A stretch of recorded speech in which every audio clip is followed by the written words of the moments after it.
Sir నమస్తే sir.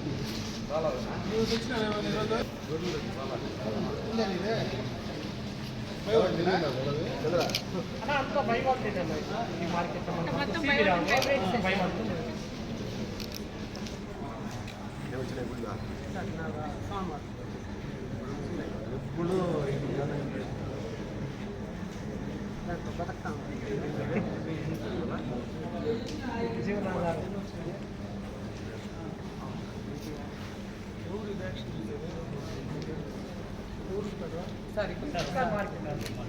Market ఏం రేట్లు అవే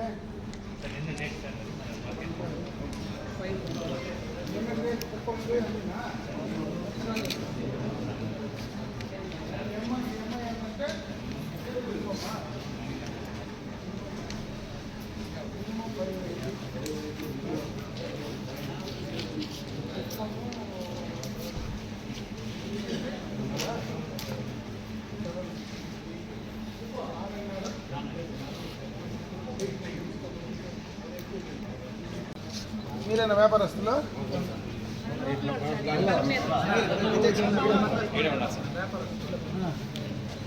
ఎక్కడ వెనక ఆరు యూనిట్లా గీడ కొంటా ఉన్నారా? మామూలు గీడ కొంటారా? బయట వ్యాపారస్తులు ఎవరు ఉన్నారు? ఇప్పుడు ఎవరైనా ఉన్నారా బయట వ్యాపారస్తులు? ఎవరున్నారు చెప్పు బయట వ్యాపారస్తులు?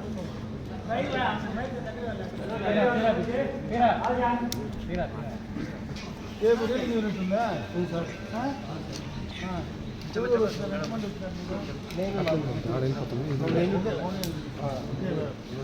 ఇంకెవరు బయట వాళ్ళు ఒకటి తప్పించి ఇంకెవరు లేరు. వస్తారు సార్ ఎంతసేపులో వస్తారు? 12 గంటలకు కదా యాక్షన్.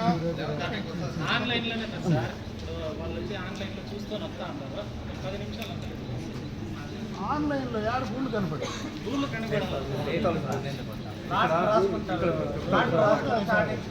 ఆన్లైన్లో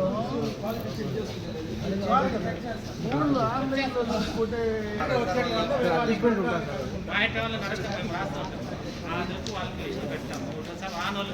ఎంతమంది కొంటా ఉన్నారు బయట వాళ్ళు?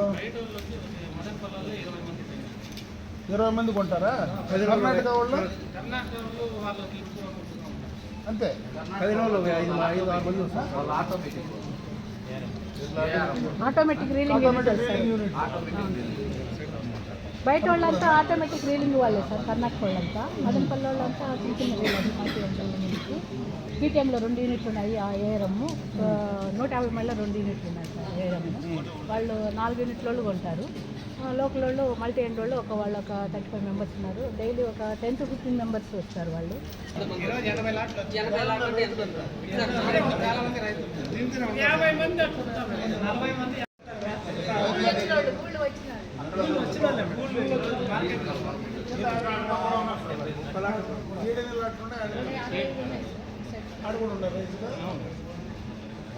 అంటే ఒకే రైతు 4-5 లాట్లు, 3 లాట్లు, 2 లాట్లు, ఒక రైతు 65 లాట్లు ఉంటే 35 మంది 40 మంది అన్నా ఉంటుంది. మినిమం 30-35 మంది ఉంటారు.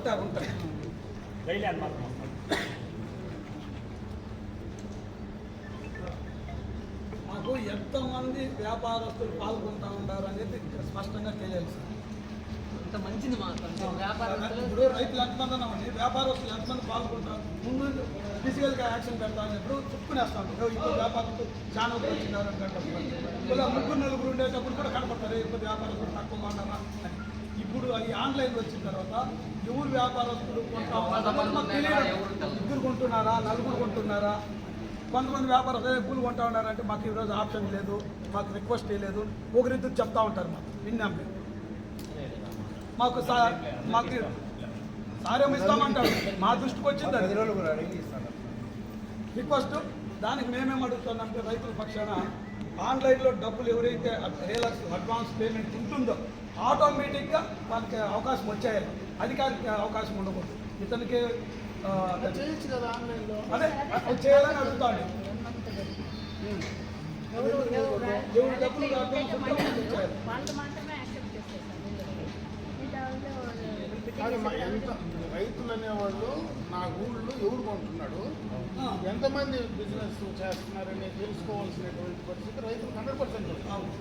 అది ఎందుకు మనం చేయడం లేదు? ఇప్పుడు దాకా ఎందుకు జరగలా? ఏం ప్రాబ్లం?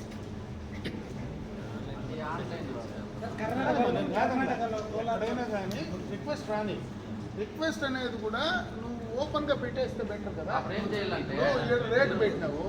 రేటు పెట్టినావు ఎంతమంది వ్యాపారస్తులు ఈరోజు అటెండ్ అవుతా ఉన్నారు, ఎవరు ఆ వ్యాపారస్తులు, నీకు రిక్వెస్ట్ పెట్టిండే మనుషులు ఎవరు అనేది నువ్వు ఓపెన్గా మీరు డిస్ప్లే పెట్టి ఎంతమంది వ్యాపారస్తులు పాల్గొంటూ ఉన్నారు వాళ్ళది మీరు డిస్ప్లే చేయండి. మీ దగ్గర పెట్టేసేయండి. నా మాదిరి ఏమవుతుంది, డబ్బులు ఉన్నాయి కదా, ఇంకొకటి పెట్టేసి చూసి చదువుకుంటారు. పోతా ఉంటే 10 మంది ఉన్నారా, 20 మంది ఉన్నారా, ఎవరు యా ఊరోడు ఎవరు తెలిసిపోతే వాళ్ళు క్లియర్గా ఉంటారు కదా, ఎవరికి అనుమానాలు ఉండవు. ఈరోజు చూసిన దాని ప్రకారం అయితే మంది బాగానే ఉంది. జరిగిన దాని ప్రకారం అయితే మన మార్కెట్ బాగానే ఉంది. వాళ్ళకు ఏమైనా అనుమానం అంటే నివృత్తి చేయాల్సిన బాధ్యత మన పైన ఉంది కాబట్టి మీరు ఇమీడియట్గా దాన్ని డిస్ప్లే చేస్తారు. యావరేజ్ బాగానే ఉందనేసి మనం అనుకుంటున్నాం సార్. మన ఇండియాలోనే నాణ్యమైన పూలు వీకోట, పలమనేరు, కుప్పంలోనే భగవంతుడు ఇచ్చిన వరంతో వాతావరణం బాగుండే దానివల్ల నాణ్యమైన పూలు పండేది ఏడే. మంద ఆవరేజ్ కాదు రావాల్సిందే, టాపరేట్ రావాలి.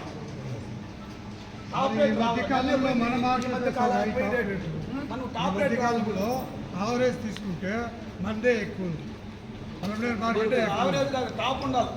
100 గ్రాములు సిల్క్ ఎంత ఉంది, పులికి ఎంత ఉంది అని విలువ కడతా ఉంటారు సార్ కొన్ని మార్కెట్లో.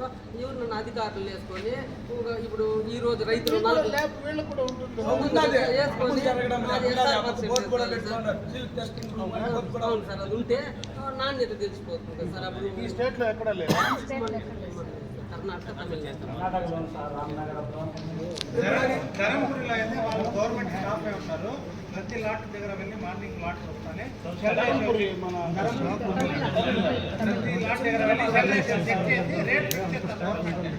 ఆ రేట్ పైన వీళ్ళ రేట్ సో అట్లా జరుగుతుంది సార్. అక్కడ స్టాఫ్ ఎక్కువ ఉన్నారు. ఇంకో ప్రాబ్లం ఉంది సార్.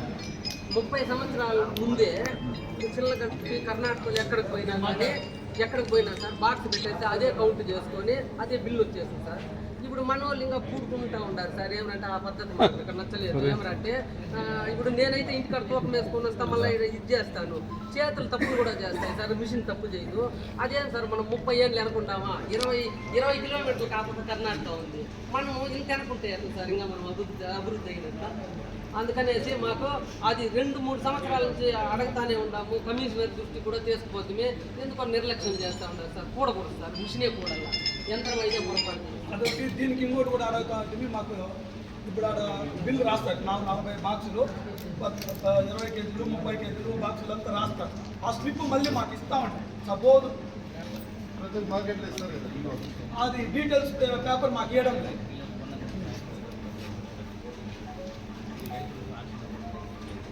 ప్రతి ఉండేటప్పుడు పొరపాటు జరగచ్చు. స్లిప్ ఇవ్వడానికి ఏ స్లిప్ అయితే వేస్తావో దాన్ని ఇస్తే పేపర్ పెట్టి ఒక కాపీ వాళ్ళకి ఇచ్చేస్తే చేస్తూనే ఇచ్చేయండి. ఎటు రాస్తావు కాబట్టి ఆ బుక్ పెట్టేటప్పుడు కార్బన్ పెట్టేసి ఒక కాపీ మీ దగ్గర ఉంటుంది, ఒక కాపీ వాళ్ళకి ఇస్తే మేము కూడా ఒకసారి లేదనే కదా అతను చెప్తాను సార్. ముందు ఇస్తా ఉంటే ఒకసారి 2 సార్లు, ఎక్కువ సార్లు లేదు, ఒకసారి 2 సార్లు మిస్టేక్ జరిగింది సార్. మిస్టేక్ జరిగిందంటే మళ్ళీ టోటల్ వేసి మా డబ్బులు ఇచ్చిన ఎగరైతుంది ఏం లేదు. అందుకే దాన్ని కూడా లెక్క కార్బన్ రాసి వాళ్ళకి ఇచ్చేయమని చెప్తా ఉన్నారు.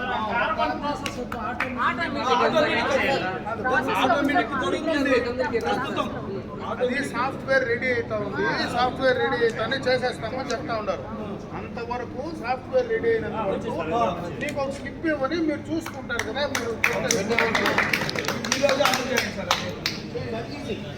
అది ఈజీ డిస్ప్లే కూడా రెడీ చేయండి.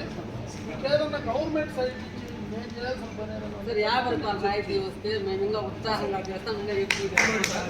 ఏమంటే ఇప్పుడు వ్యాపారస్తులు కూడా సాలీసాలను నిలిపేయండి సార్. పొలం నేర్లు అర్థం మంది తీస్తూ ఉన్నారు. అది వచ్చేటప్పుడు కొంచెం ఎక్కువ తక్కువైనా కూడా అందరూ కూలు కొంటా ఉంటారు సార్. ఇప్పుడు 30% కొంటా ఉన్నారు, 50 మంది గమ్మున ఉండిపోయినారు సార్. రైతులు కూడా అట్లే ఉంది సార్. మాకు ఆ 50 రూపాయలు వస్తే పంట పోయినా వచ్చినా మాకు అది మమ్మల్ని నిలబెట్టేస్తా ఉంది సార్. మమ్మల్ని 50 అనేది ఇస్తే ప్రతి ఎవరైతే లబ్ధిదారు ఉన్నాడో వానికే అందుతా ఉంది, ఎక్కడా మిస్ కాకుండా. కాబట్టి ఇది ఇస్తే చాలా బాగుంటుంది. చాలా సంతోషం. 50 ఇవ్వాల్సిందే. నేను కూడా మీ తరఫున మాట్లాడుతున్నాను. నేను దానికంటే కూడా ఇవి ఇంపార్టెంట్. 50 ఇస్తే చాలు, మీతో దానికంటే ఈ సిస్టంలో ఎక్కడ మనకు లోపాలు ఉన్నాయి, ఈ లోపాలు ఫస్ట్ రెడీ చేయండి. ప్రభుత్వ పరంగా నేను చేయాల్సింది ఏమన్నా చేస్తూ నాకు టైం కాదు. వాస్తవం ఏముందో దాన్ని మాట్లాడండి. బయ్యర్లు రానియకుండా బెదిరించే శక్తి ఉండే బయ్యర్లు ఎవరు లేరు. టీకే బాబులు ఎవరు లేరు. కాబట్టి అండి అవేం సమస్య రాదు. కానీ బట్ ఇది నువ్వు చెక్ చేసి కరెక్ట్ చేసి మంది టాప్ రావాలి. పొలం నేరు అనేది అది మీ చేతిలో కూడా ఉంది. ఎట్లా బయ్యర్లు కాంపిటీషన్ పెంచాలనేది చూసి వాళ్ళకు రైతులకు ఇబ్బంది కూడా చేయాలి సార్. ఇంకోటి సార్, ఇప్పుడు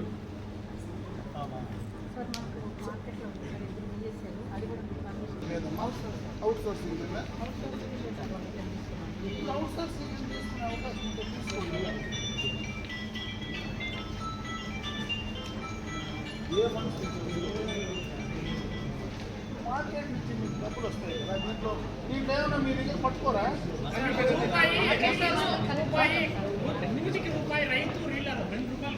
₹2 కేజీ.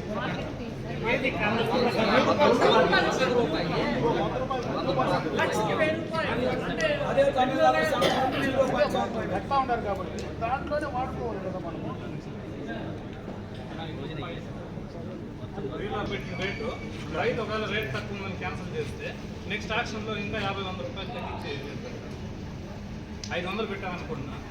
క్యాన్సిల్ చేస్తే రెండో యాక్షన్లో 400-450.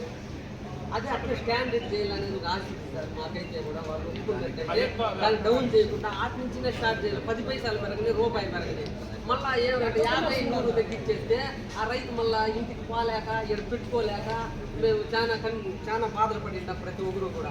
ఏమంటే చాందినాలు పెట్టుకుంటే బయటకు వచ్చేసి అట్లా స్టార్ట్ చేయొచ్చు కదా. 500 కొట్టారు 500.